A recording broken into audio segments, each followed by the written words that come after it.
All right, so welcome. This is our ORCID Workshop for Researchers, November 2023. I'm Sheila Rabin. I'm glad to have everyone here with us. Let's get started. So today we're going to cover an overview of ORCID. We'll talk about what is ORCID. We'll talk about the benefits of ORCID for researchers in general, but also specifically how ORCID works in the research landscape. We'll talk about how to get your ORCID ID if you don't already have one. And then we'll talk about tips and tricks for populating your ORCID record with information. And we should have time for discussion and questions at the end. So let's get into it. What is ORCID? ORCID stands for Open Researcher and Contributor Identifier. And ORCID is a nonprofit organization that operates globally. Their mission really is to connect researchers and their research. And we're going to talk all about how this happens.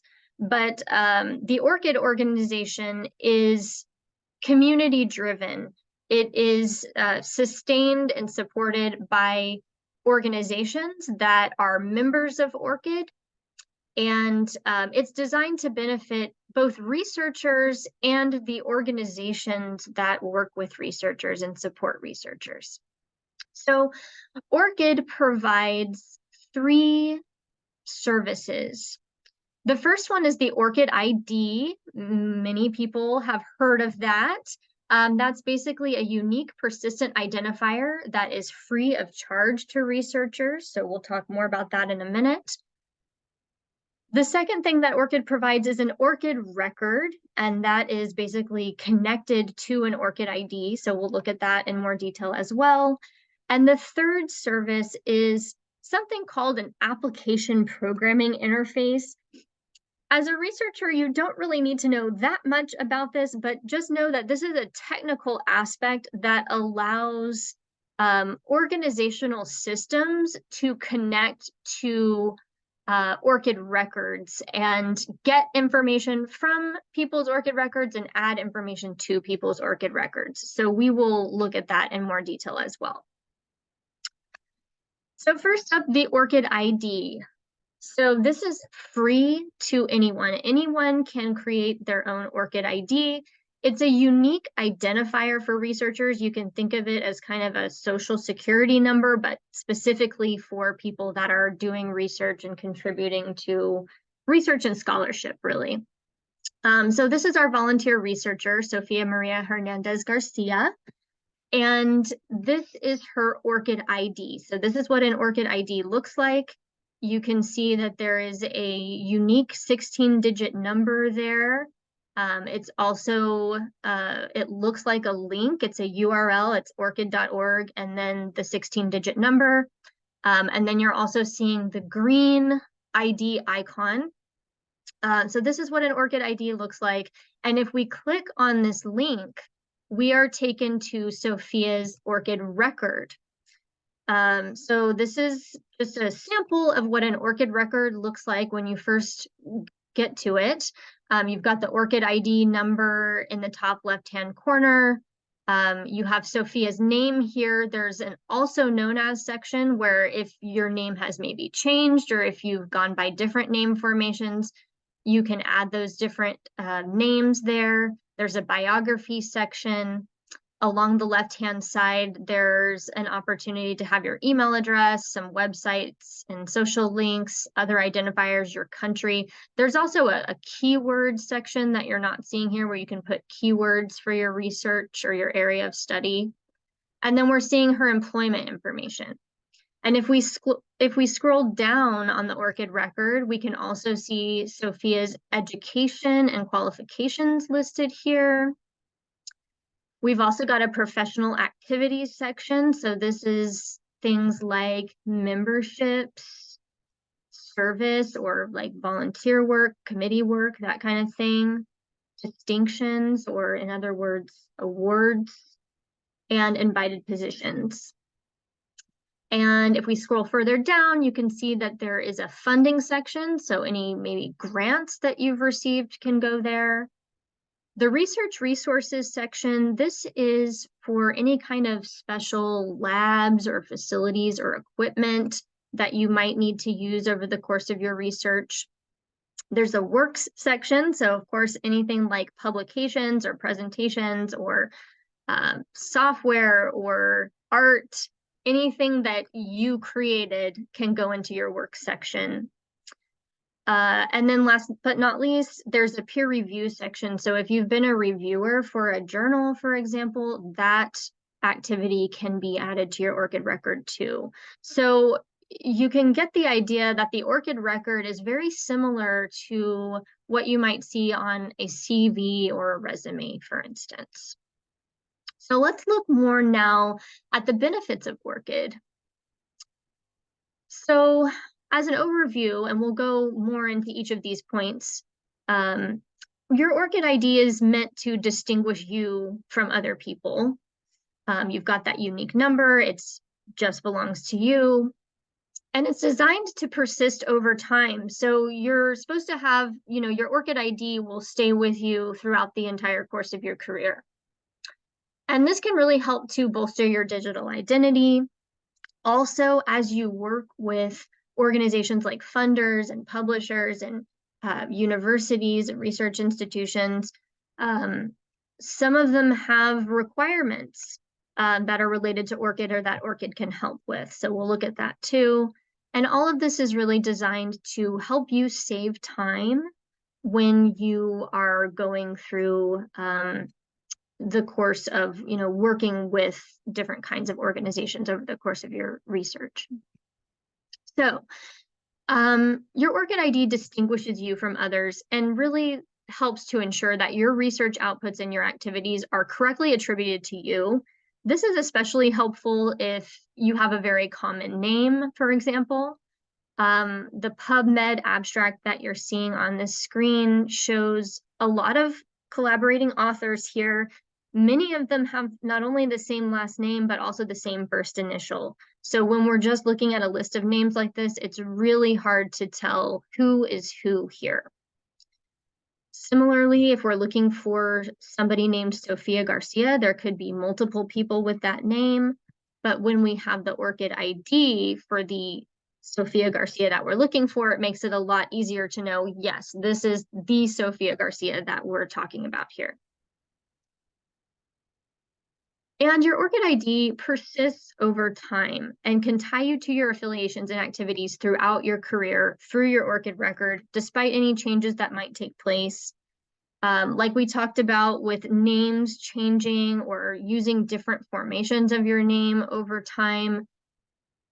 These 4 names that we're seeing on the screen here, just by looking at them, we have no way of knowing if this is all one person or are these 4 different people. We just have no way of knowing. And so with the ORCID record, if these are all one person, we can put that information into the ORCID record and it can become a lot more clear who these names are referring to.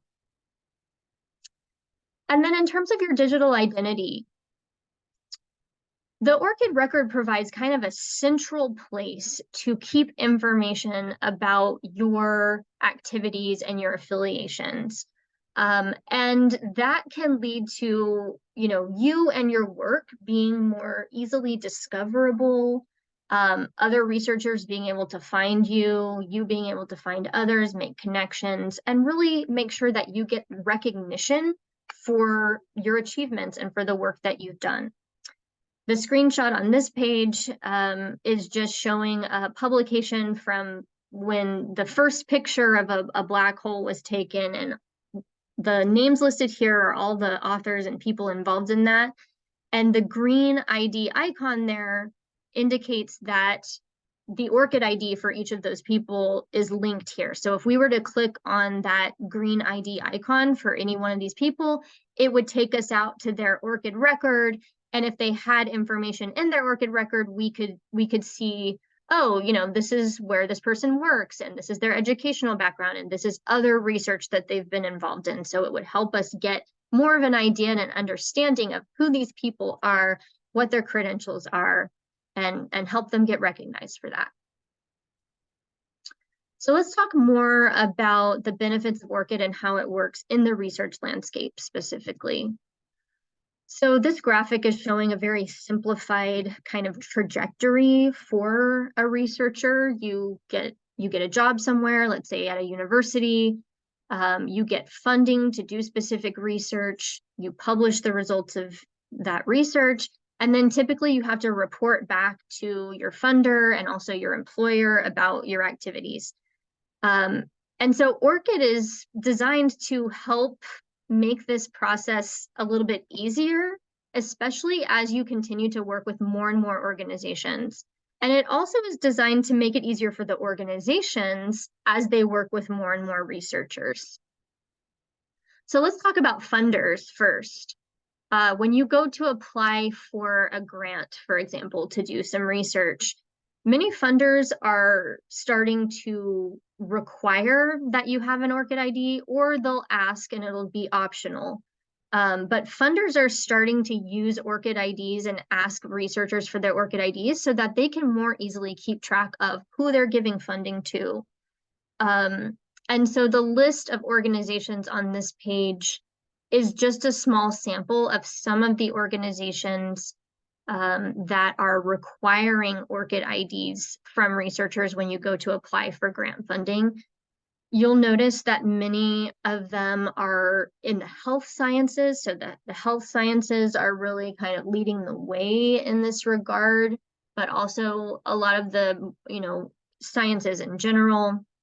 And this is starting to kind of slowly spread to other disciplines as well. So depending on what area or discipline you're in, you may see this more or less, but just know that this is kind of a growing trend right now. And so when you're working with a funder, let's say you're going to apply for a grant, you have to go to that funder's website or some sort of system to fill out your application.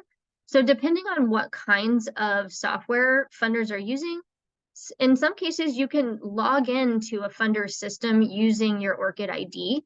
So the example that you're seeing here is from a system called Proposal Central, which many funders use. And if you see that option to log in with ORCID, that means you can just log in using your ORCID ID. You don't have to create a brand new username and password for that system. Funding systems can also allow you to import information from your ORCID record to help fill out your application, which is good for helping you save time. This works for applications and progress reports too. It kind of just depends on what software system the funder is using. The example that you're seeing here is from something called Science CV, which is used by the National Institutes of Health and the National Science Foundation for people to create a biographical sketch that goes along with your funding application. And you can see here that you can use ORCID as an external data source for kind of pre-populating your Science CV biosketch. This screen shows in a little bit more detail what that looks like. So if you basically link your ORCID ID with Science CV, you can, for example, when you have to input publication information, you can just select publications from your ORCID record to have those directly imported into your biosketch. That way you don't have to sit there and retype all of this information manually. And another thing that funders can do with ORCID is, let's say you get a grant, if you've connected your ORCID ID with that funder, in many cases, they can add that funding information to your ORCID record for you. So what you're seeing here is an example of somebody who received a grant from the Children's Tumor Foundation, and that organization added that information to the person's ORCID record, and you can tell by the source of the entry being the name of the organization.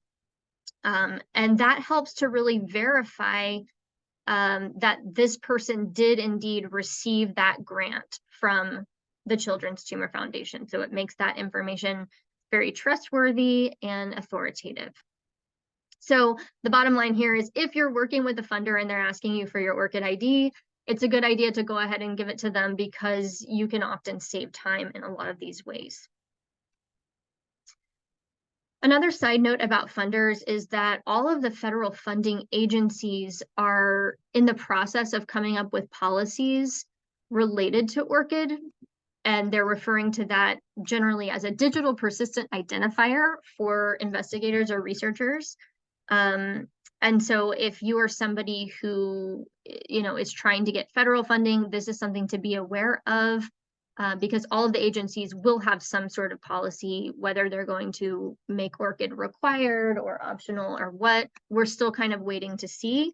I know that, for example, the NIH already requires an ORCID ID for certain types of grants. So this is just something to keep an eye on and be aware of. And related to Science CV, just another side note that the NSF, the National Science Foundation, is requiring that you use Science CV for your biographical sketch when you're applying for a grant. So you're already having to use Science CV. It would just help you even more to use your ORCID record to populate your Science CV bio sketch and save time in that way. So looking at publishers, publishers have been doing this for a lot longer. Most academic journals, scholarly journals, will require an ORCID ID from you when you submit a manuscript. So that's just something to be aware of. Again, the list here is just a very small sample. I think there are well over 100 publishers that require an ORCID ID when you work with them. And this is so that they can distinguish you as an author. Very similar to what we saw with funders, publishing systems will often let you log in using your ORCID ID. That way you don't have to create a new username and password for every single publisher that you work with.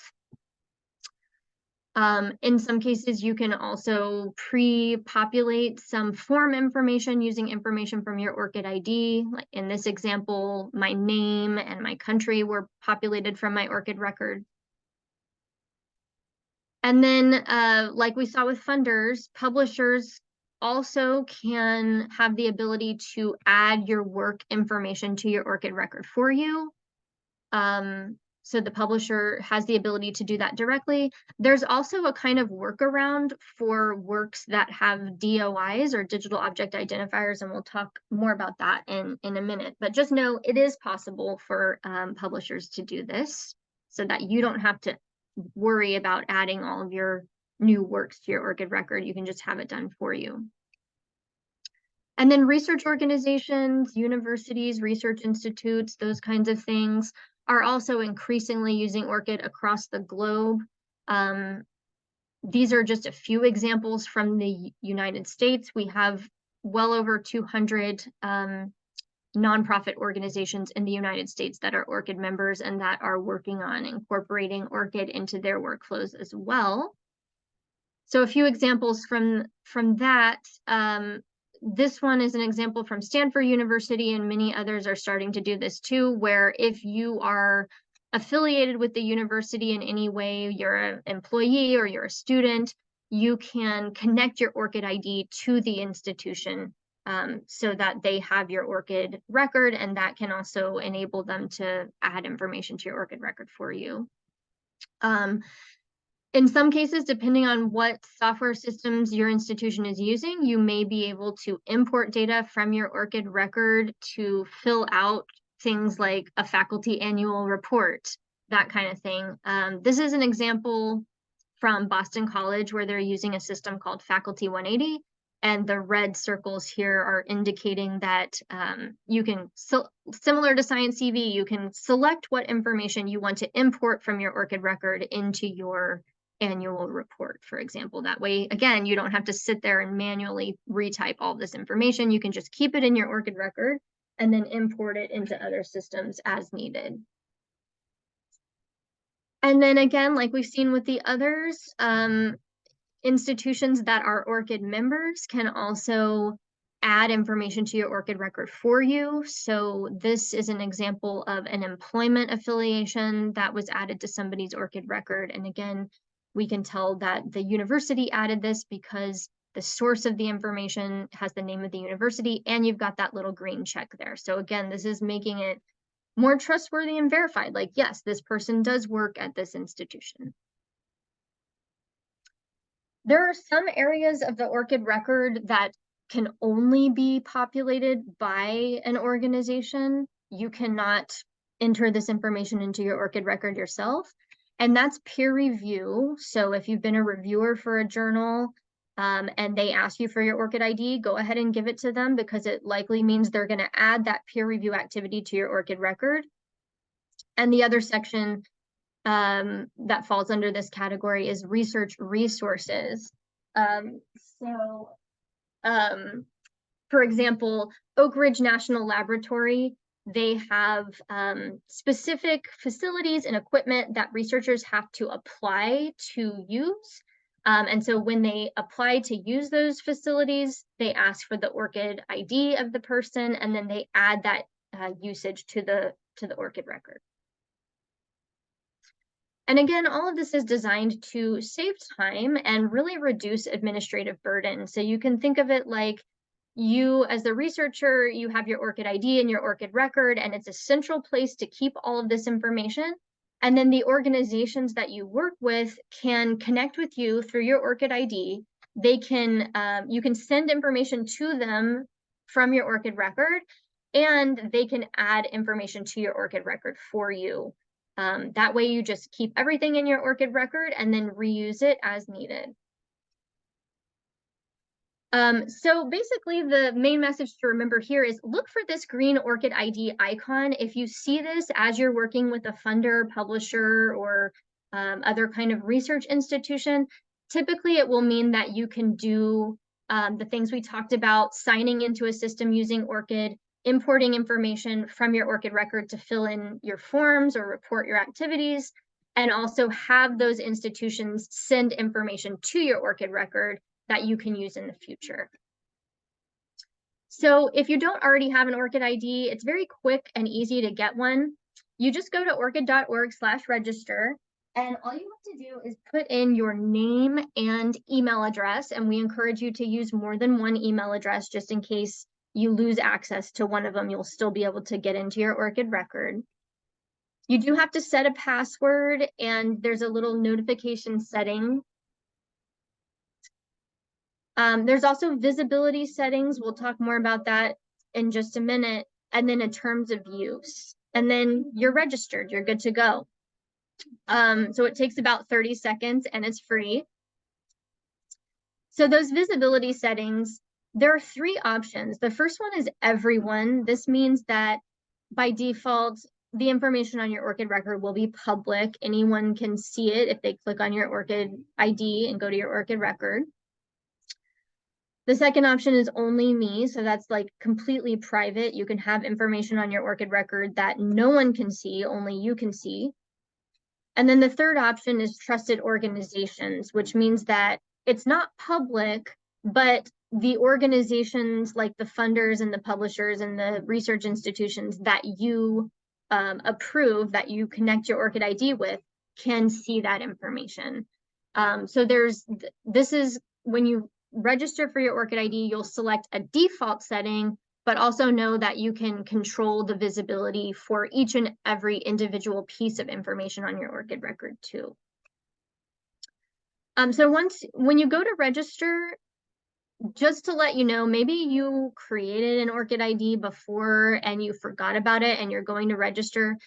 ORCID will flag you if you're using an email address that's already in their system, because it means you probably already have an ORCID ID. So just be aware of that. That's kind of to help prevent you creating more than one ORCID ID, because really you're just supposed to have one ORCID ID that stays with you for your whole career. And once you've created your ORCID or registered for your ORCID ID, you can log into your ORCID record at orcid.org/login. You can sign in with Facebook, you can sign in with Google, and there's also this option to access through your institution, meaning typically this is for universities. Most universities in the United States are set up to do this, where you can sign into ORCID using your institutional credentials. So you basically just have to set it up the first time, and from then on, you can just log in, and you don't have to remember your ORCID password per se. So getting the ORCID ID is just the first step. Now we need to look at making sure your ORCID record has at least some information in it, because that's what's really going to help you get these benefits that we've talked about. So the more information that your ORCID record includes, the more it can benefit you. And just another recap, ORCID data can include biographical information about yourself, your employment history, your education and qualifications, things like invited positions, distinctions, membership, service, funding you've received, your works, and then the two sections that can only be added by organizations, you cannot add these yourself, are peer review and research resources. So this is just a reminder again that you have full control over the visibility of each and every piece of information in your ORCID record. So see these little red dots over here and then the green dots over here. This indicates visibility. So if I wanted to change that visibility setting, each and every piece of information has this little drop down where you can change the visibility to private if you want, to trusted parties only, or you can make it public. And just know that most of the information that you would find on an ORCID record is already going to be publicly available somewhere on the web. It's just that the ORCID record is kind of bringing it all together in one place. But as a researcher, you have full control over this privacy and visibility. So information can get added to ORCID records in 4 different ways: manual entry by you, manual entry by a trusted individual, something called search and link wizards for the works and funding section, and then automatically via trusted organization. So we're going to look at each of these options. So the manual entry by you, this is very straightforward. You can, aside from the peer review and research resources section, you can add all of this information to your ORCID record yourself by filling out the little forms that they have there. There's that pencil icon that you can click on, or there will be a plus sign with the word add next to it to add new entries.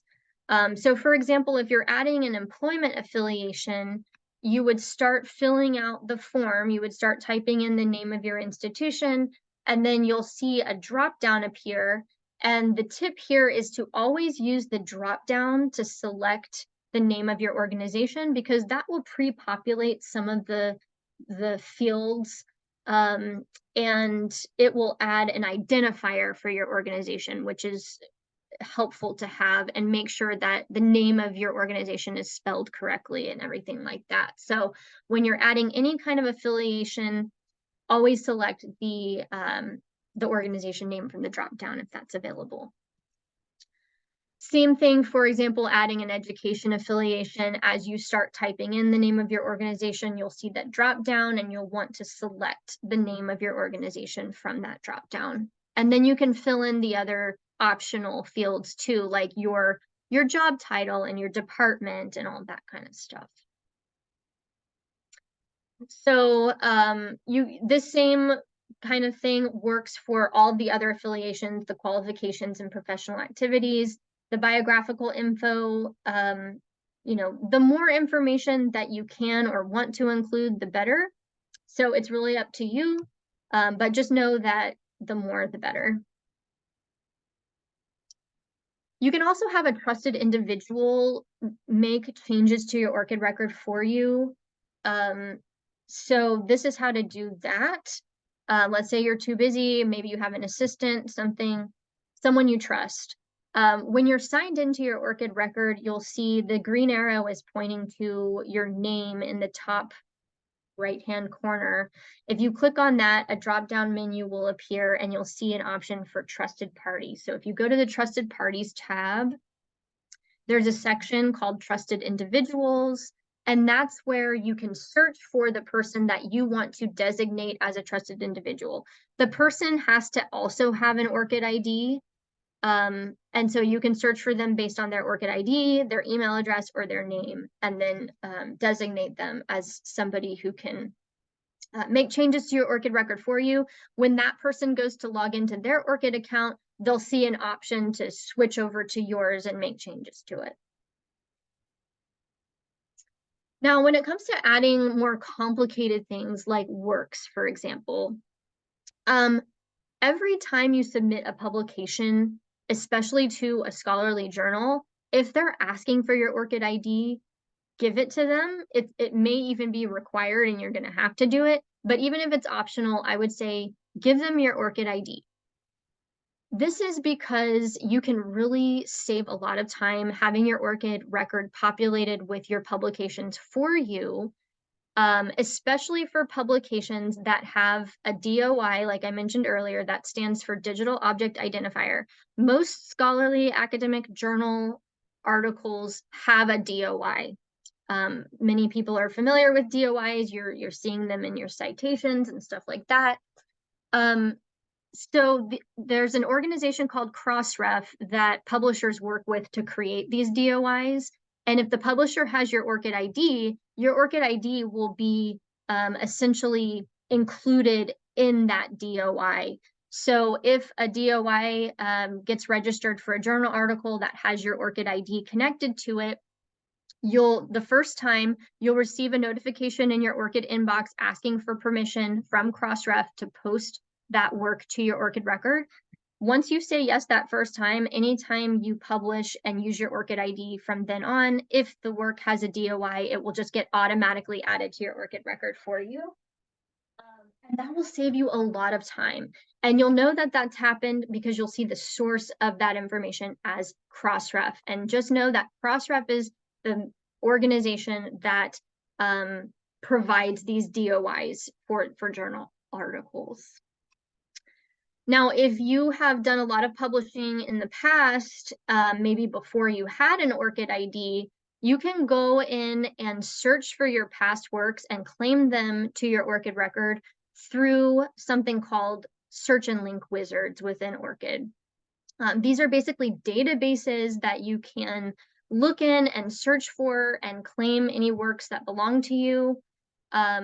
If your past works have DOIs, there's a search and link wizard for Crossref. It's called Crossref Metadata Search, and you can search within there and claim a work to your ORCID record, in which case it would appear as your name via Crossref Metadata Search. So to do this, to do the search and link wizards in the works section, you would click on the add plus sign there, and you'll see a little list pop up with lots of different options for ways to add works to your ORCID record. But for this example, we're going to look at the search and link option. So if you click search and link, you'll see a list of databases appear. And I would encourage you to go into any of these that seem relevant to you and look for your works there. But for the purposes of this tutorial, we're going to just look at Crossref Metadata Search so you can get an idea of how this works. So we're going to click on Crossref Metadata Search. And the first time you do it, you'll see a screen like this. And this is the same for all of the search and link wizards. You'll see a screen like this. It's an authorization screen where basically you are authorizing the database to be able to add information to your ORCID record for you. So you're going to click Authorize Access. And then you'll be taken to a page where you can search for your name, for example. So I'm going to put my name in. I'm going to do a search. And a bunch of results will appear. If you're not seeing anything that looks relevant at first, you can use the limiters on the side to kind of help limit the search. Or if you know the DOI, you can search for the DOI instead of your name. But the idea here is that when you find something that does belong to you, you'll click Add to ORCID. And then you can go back to your ORCID record and you'll see that that thing has been added to your ORCID record for you. So again, this is helpful. It's a tip to try first because it can save you time. You don't have to sit there and manually type in all of your works information into ORCID. If you have DOIs for your works, there's also an option to add based on DOI. So you can just enter your DOI and that will also pre-populate information to your ORCID record. Same thing for PubMed ID. And I also just want to point out the add BibTeX option. This is especially helpful if you have a Google Scholar profile that already has a bunch of your works citations in it. Basically, in Google Scholar, you can export all of your citations to a BibTeX file and then import them into your ORCID record. The link at the bottom of this slide is a tutorial on specifically how to do that. So if you have a Google Scholar profile, I would encourage you to go that route too. That can help you save time. Now, for funding, there's also a search and link option, but there's just one database and it's called Dimensions Wizard. So if you've received funding, I would recommend looking in Dimensions Wizard first to see if any of your funding is in there. And so you'll click Dimensions Wizard, you'll authorize that access, and then you can search by either your name or the title of your grant. If you find something that belongs to you, you can select it and then have it be submitted to ORCID, and then you'll see it show up in your ORCID record. The Dimensions Wizard, it's not all comprehensive. It has funding information from some sources and some years, so you may or may not be able to find your past funding information there, but it's worth a try. The other option is to just add it manually, but ideally the funders that you're working with will start adding funding information to your ORCID record for you. And then the last option is trusted organizations. So this is any organization that you've authorized to access your ORCID record. And in many cases, these trusted organizations can add information to your ORCID record for you. Trusted organizations are also basically ORCID members. So the organization has to be a member of ORCID in order for you to designate it as a trusted organization. But you'll get that trusted organization status when you authorize access, like on this authorization screen that we saw. So anytime you connect your ORCID ID with an organization, you will see this authorized access screen, and that's what you authorize to give that organization that trusted status. And if you're logged into your ORCID record and you go to that trusted parties tab, like we saw earlier, you will see a list of trusted organizations. So these are all the organizations that I have authorized to access my ORCID record. You'll see the date that I did it, and you always have the power to revoke the access if you no longer want any of these organizations to be connected to your ORCID record. And this is just, again, we've been seeing this throughout the presentation, but just to highlight and reiterate, this is what it looks like when a trusted organization adds information to your ORCID record for you. The source of the information will be the name of the organization, and you'll have that little green check mark there. So the more organizations you work with that can do this, the more kind of trustworthy your ORCID record can be. Okay, so we're reaching the conclusion here. Another kind of bottom line thing to remember is start using your ORCID ID wherever it's possible. I include my ORCID ID in my email signature, for example, or if you're going to be giving a presentation and they ask you for like a bio statement, you can include your ORCID ID there. That way people can click on that and find out even more information about you if they want. If you're doing like a poster presentation, you can have your ORCID ID there. I think there's even a way to get a QR code for your ORCID ID, so somebody can just scan that with their phone and go to your ORCID record. But you know, as you're working with all these different types of organizations, just know if they're asking you for your ORCID ID, go ahead and give it to them because it's probably going to be benefit to you.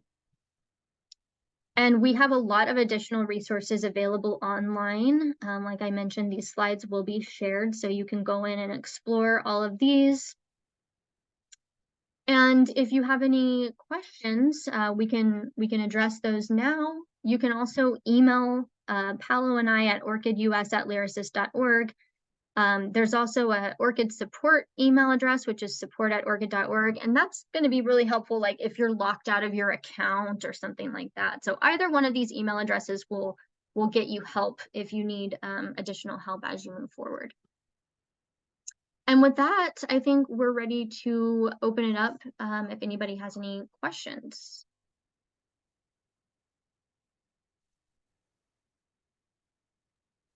Hi, Sheila. It's Paolo. We do have some questions that came in that I've also tried to answer in the chat, but it's probably good to kind of bring them up again. Okay. So, all right. So, early on, we talk about the different sections in ORCID. So one of the question is basically how do we add sections to the activities section, such as peer reviewer, the example that we showed earlier. Yeah, so the peer review is one that you're not going to be able to add that information yourself. Um, that information would only get added to your ORCID record if the publisher asked you for your ORCID ID during that peer review process, and then it would get added for you. So you're not going to see a way to add peer review, and you're not going to see a way to add research resources. For everything else, there's either a pencil icon or a plus sign with the word add next to it. And that's how you can go in and add the rest of the information to your ORCID record. Great, thank you, Sheila. So other questions? Questions about making your university or the organization as the source.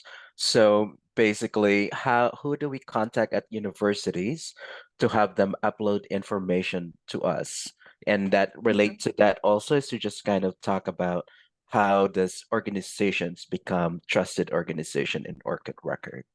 Yeah, that's a great question. So your organization, the organization that you're working with, first they have to become a member of ORCID.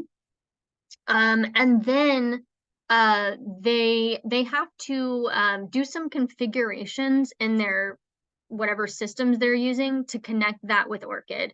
So basically, it really kind of depends on the software systems that your organization is using. Some software systems already have that ORCID connection built in. In other cases, your organization would have to do kind of a custom development work to get that process set up. Most organizations, if they have that capability for you to connect with them as a trusted organization, they will do their best to let you know that that is an option for you. But if you're not sure, typically I would recommend reaching out to your local librarian. They would probably be able to be the best people to kind of track down that information for you to kind of figure out whether or not your organization is set up to do that. Um, Otherwise, you might just stumble across something like, let's say your organization uses a specific software system for you to keep your, your activities up to date. When you go to log into that system, if you see that ORCID ID icon and it says connect your ORCID ID here, that's a sign to you that if you do that, that organization will become a trusted organization on your ORCID record. Just know that not every organization is set up to add information to your ORCID record automatically. There are many that are, and many are in the process of getting that set up. So it's just going to kind of depend what organization you're working with. You can also email us at orcidus@lyrasis.org and say, hey, I'm, faculty at this organization. Can you tell me anything? And we can kind of try to point you in the right direction too. So just know that different organizations are at different stages of adoption here. So just keep an eye out for that green ID icon, or, consider approaching a local librarian at your organization to ask about it. But just know that the organization has to do a little bit of technical work behind the scenes to get that process set up for you.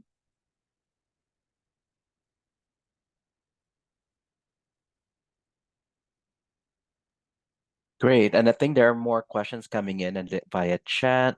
Um, But the other question that came in earlier is related to Publons and ORCID. So if you could talk just a little bit of difference between ORCID and Publons and whether it's good to have both or not. Yeah, absolutely.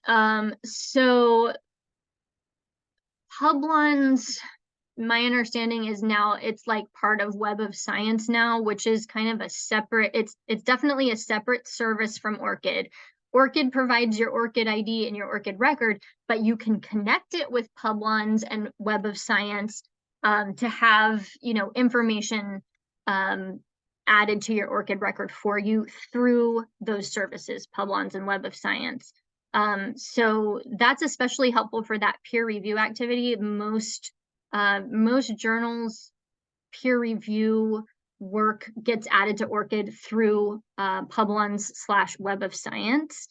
And there is documentation online about how to connect your ORCID ID with your Web of Science profile and determine, I think they have some settings that you can specify as to like whether you want your ORCID ID to be, your ORCID record to be automatically updated versus you could keep going back into your Web of Science profile and, sending information to ORCID manually. So they're definitely separate services, but they are connected and work together. And Web of Science is one of those that you can basically make a trusted organization so that it can send information to your ORCID record for you. And Publons is part of Web of Science. Hopefully that helps. Yeah.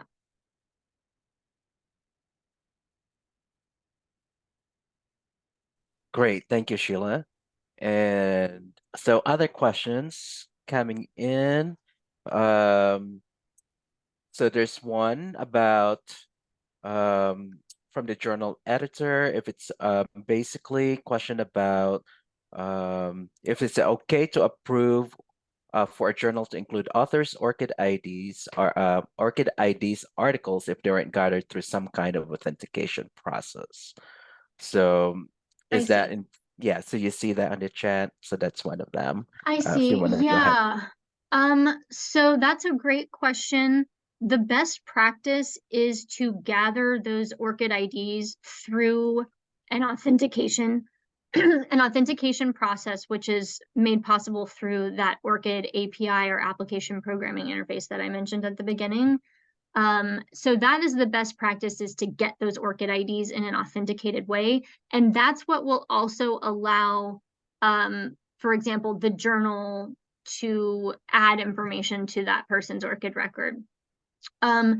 If you have some sort of form where you're having authors just type in or copy and paste their ORCID ID into a form to give to you, that is, it's not best practice because there is room for error there. Let's say there was a mistype, or if even one digit is off, you're going to have the wrong ORCID ID for that person. So that's why the authentication process is recommended and is so important.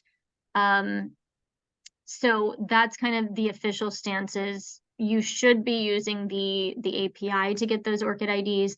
But if you are manually collecting ORCID IDs, you might want to add an additional step where you're kind of checking to make sure that it at least lines up and seems like it's the right ORCID ID. We just want to avoid having the wrong ORCID ID for somebody, and then that's going to kind of mess up things downstream, so to speak. So, but yes, I would also say for your specific situation, go ahead and send us an email and we can consult with you a little bit more on what your current workflow is and what the possibilities could be. Great, thank you. Another question. So for individuals who are not researchers, can you set up an account to access, search for researchers in ORCID? Or does each individual who creates an account receive an ORCID regardless of if you are a researcher or not? Yeah, so technically you do not have to be a researcher in order to create your own ORCID ID and have your own ORCID account. Anyone can get an ORCID record. There's no kind of check to make sure you're a researcher. So that's entirely possible. But also know that you don't have to have an ORCID account to search for other researchers in ORCID. The website at orcid.org has a search box where you can search for people. If depending on how detailed or complex you want to get with your search, you can also use the API to do searching. And if you have questions about that, I would say send us an email. But yeah, the main answer here is you do not have to be a researcher to get an ORCID ID. It's really designed for researchers and scholars, but let's say you're an administrative assistant and you don't consider yourself to be a researcher or a scholar, but somebody wants you to be a designated or trusted individual, you can just get your ORCID account, and that way you can be a trusted individual on somebody's ORCID record. Okay, great. Another question. Do you know if Faculty 180 is part of Interfolio or is it standalone? Last I checked, it was part of Interfolio. um, so yeah, hopefully that helps. Yeah, Faculty 180 is a product of Interfolio the last time I checked. Great. And I think this is one of the last questions, unless something else comes in. How is ORCID working with ROAR? Yeah, that's a great question. So, for anyone who may not be familiar, ROR is the Research Organization Registry, and these are identifiers for organizations. So ORCID, within the last year, I would say a couple years, has committed to basically using ROR as the main identifier for organizations. So you know how I said if you're going to add your own like employment affiliation to your ORCID record, you should always select your organization from the dropdown. When you do that, it makes sure that the ROR ID for your organization gets included in your ORCID record. So anytime an organization gets mentioned in ORCID, as long as the information was entered correctly, that ROR ID will also be there. And if an organization is writing information to somebody's ORCID record, that ROR ID is basically required when you're referring to, you know, the organization. So, so it's really helpful to have identifiers for both people and organizations and the DOIs for the things like works, because then we can use these identifiers to get a better picture of who's doing what and you know what kind of activities are coming out of specific organizations. So yeah, ROR is the main organization identifier in ORCID.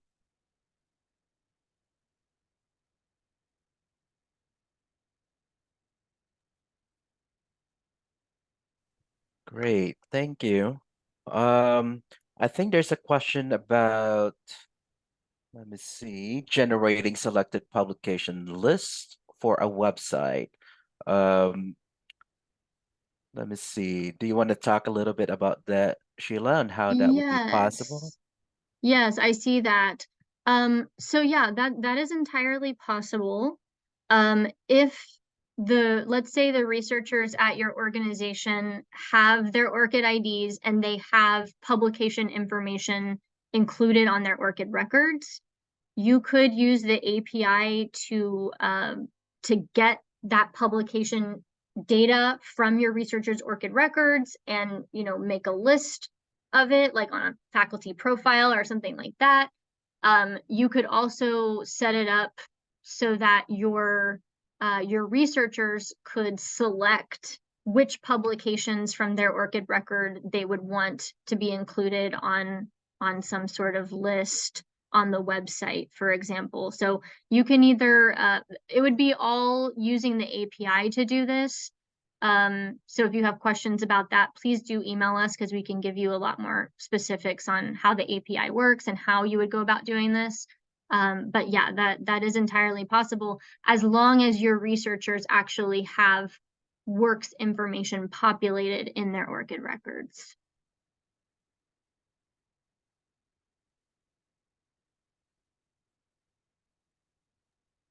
Okay. And I think this might be the last question. So what happens to an ORCID record if a researcher dies? Is there a perpetual archive that could be used?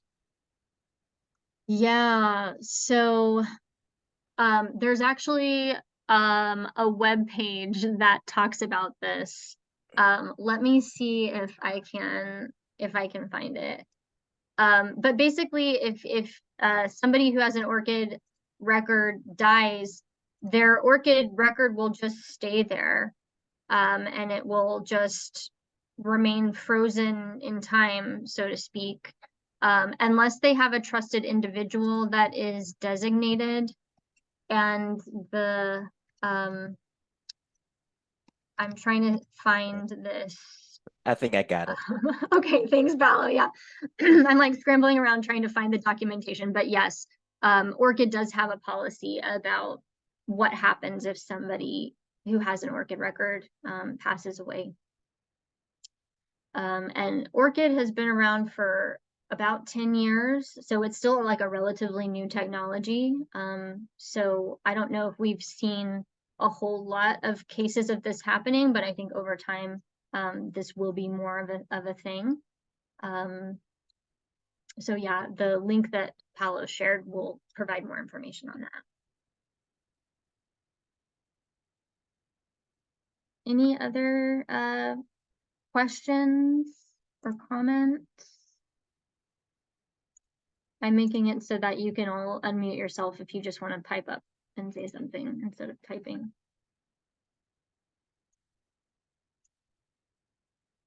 Well, thanks so much, everyone, for joining us. I hope this was helpful. We'll be sending out the recording and the slides shortly. Go check out our events page to see what future events we have coming up. Contact us, please. We'd love to hear from you. Thanks so much, everyone. I hope you have a great rest of your day.